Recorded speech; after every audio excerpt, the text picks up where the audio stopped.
We've secured our landing zone thanks to you, Commander. General Warfield believes an attack on the primary hive is suicide under current conditions. A diversionary attack to cripple part of the Zerg defenses will give us the opportunity we need. You know, I've been thinking. Scares me more than the Zerg. We're gonna have to take out those Nidus worms before we can make a move on the main hive. Them Zerg bursting up under us wherever they please ain't exactly conducive to our health and well-being. Well, placing charges at the right spots in their Nidus network could flood the whole system with lava. What's your take, General? Well, it's dangerous, but it could work. Bigger problem still their flyers. Even if we could move our units forward, we can't provide adequate air cover while the skies are contested. Any suggestions? Intel shows 80% of the Zerg flyers nest on an infested platform hanging in low orbit. We take that down, we'll own the air. Hell, if this platform's so important, why not just nuke it? The nests are burrowed deep into the superstructure. Surface detonations won't do it. We'd need to land a strike force on the platform and take it apart piece by piece. It's your call, Reyna. We can deal with the Nidus worms when they surface, but there ain't no way we can advance without air support. We gotta take that platform down. We came all the way down here just to head back into space? I only wish I could go with you. Give them hell, Reyna. The Zerg flyers are using this old orbital platform as their base of operations. It's actually made up of several smaller platforms, tethered together in geostationary orbit. The nests are too deep inside to destroy with a bombardment, but clearing the whole thing with ground forces will be costly. Adjutant, what's keeping that thing in orbit? Has it got power?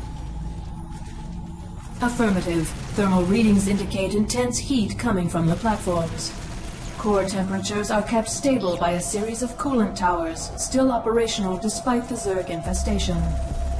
Perfect. There's your answer, General. We get on board and destroy the coolant towers in each section. The reactors will go critical and take care of the Zerg for us. Excellent plan. You missed your calling, Reyna.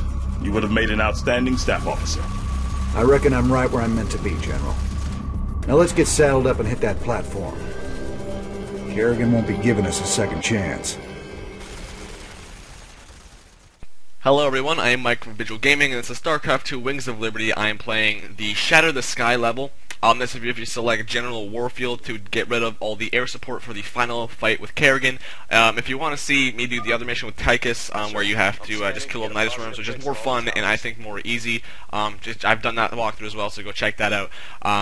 Main objective is destroy the coolant towers. There's 4 of them, and he's marked them here, so yeah, someone's going to start talking, so let's listen. Damn, Jimmy. This whole place is writhing. Once we blow those coolant towers, it won't matter. The platforms will burn up and kill everything on them. Alright, so the first coolant tower is basically right outside your base, and you can just go get that with the army you spawn with. I highly recommend you do that right away. Just kind of, and I left the battle cruiser just because it's really powerful, and I kind of wanted it to just stay in the base for kind of defense in case anything does attack me. And there is stuff that attacks you occasionally, so make sure you have some sort of base defense. Yeah, and someone does talk in a second. The dude, so let's listen. Commander, you should stay away from those tunnel entrances. According to the sensors, they're chock full of mutilisks. And he tells me to do that, but I don't know. I never you can't attack those, so, and I don't know. I didn't see a lot of stuff spawn from there, but yeah.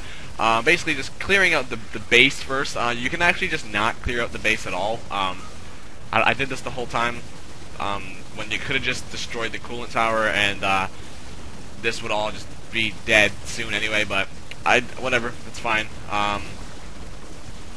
Yeah, just killing all this stuff, and there's not really much more to say. There is like each coolant tower has like its anti-air, anti-ground stuff, so you kind of want to go with a according group of people, and you're gonna see basically what I went with where. This one, as you see, it's basically mainly ground to air sports, so that's all I did there. And once you kill this tower, you need to get away from this base as quickly as possible because you have like 40 seconds, and then the whole place like overruns with like But it basically explodes, and if you're on there, you're gonna die. This first one isn't that hard to get away from. Very easy. Just go right back to your base, and yeah, just start building stuff. And I did put tech reactors on my factory, my barracks, and my starport. And at this point, I'm gonna start building stuff. I should have started building stuff earlier, but I didn't, so that was kind of my bad. But yeah, and do build a lot of SCVs and supply depots because you're gonna need them. And the thing's gonna explode. So let's listen to that happen. It's getting ready to blow. There she goes. Get clear. So as you see, there is some minerals and gas lying around. So make sure you go and pick those up because they're very helpful. And do build another refinery, because you do start with a refinery and a command center, but do build another one because you're going to probably need the gas to build a lot of the stuff you're going to want to build. And I am playing on faster game speed finally. That is just, you go to your menu, options, gameplay tab, and then at the bottom right there is a thing to make it go faster. And you can do that in game apparently, so whatever. But and you have to do it every single game, and it's just frustrating. But yep, remember to put 3 SCVs, or the maximum you should have on a refinery is, or individual mineral nodes is 3 SCVs, because that's maximum saturation. So yeah, very good. And another thing I highly recommend is if you notice there in the minimap, there is 2 Zerg bases that aren't for the coolant towers. Those are for your expansions. I highly recommend taking them out early, so that way you don't have to do that later on. I didn't till way late in the game. I had like 1 coolant tower left or something, and I finally did it. But highly recommend you do it earlier so you can expand earlier if needed at all. But yeah, and I took out the one on the east side, not the north side, even though the north side looks kind of closer, but whatever. There I go, upgrading my my things from the engineering bay. I think I only got the level 1 upgrades, and yeah. And here I'm building basically stuff that can attack both air and ground and kind of whatnot, you know. And I basically later on in the game, you notice I got like basically every single mercenary, which was awesome because I had so many minerals and gas sitting there, and I was like, why not? So yeah. And I have a lot of SCVs. It's like the most SCVs I've ever had because the game speed is on faster and I can like afford it instead. It's so much easier. But do build like a lot of Banshees and Vikings, especially out of Vikings. I'm really happy I built Vikings. The amount of Vikings I did, because later on in the game you get a bonus mission, a bonus objective to kill the Leviathan, and this is after you kill your second coolant tower.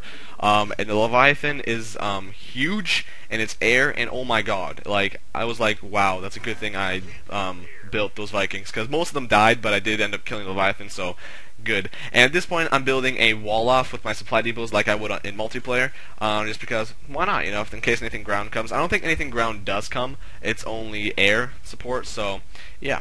And at this point I'm sending my Banshees, 4 of them, to basically check out this base, and there is one of those spore crawlers, is that what it is? Anti-air things, so I'm like, okay, no. I am going to go send them to the northwest corner to take out that coolant tower.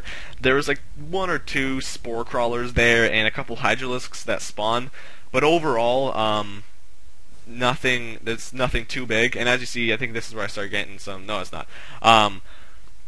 The northwest one is where you should send your Banshees, because you're like 4 Banshees even would have been enough. I think I had like 6 or 8 by the time I actually killed the tower. 6 or 8 Banshees, done. 1 coolant tower over with, and it was really nice. And at this point I was looking around for the Zerg emulator thing to control Zerg. I was like, okay, I can't find that, so whatever. I ended up building an armory so I can build Thors. Need more supply depots, so I'm like, hip hip hooray.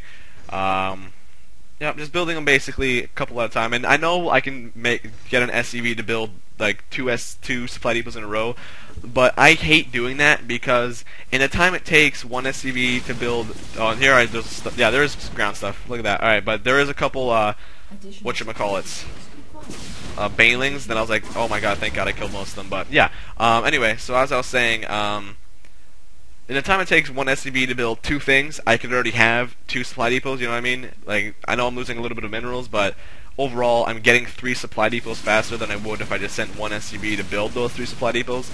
But yeah, I think I'm going to leave it at that for this video. Thank you very much for watching. Comment, rate, subscribe, tell your friends, because there is more videos to come. I am Mike from Vigil Gaming, and I will see you guys in part 2 or part 3 of the next video you decide to watch. I'll see you guys there, and goodbye.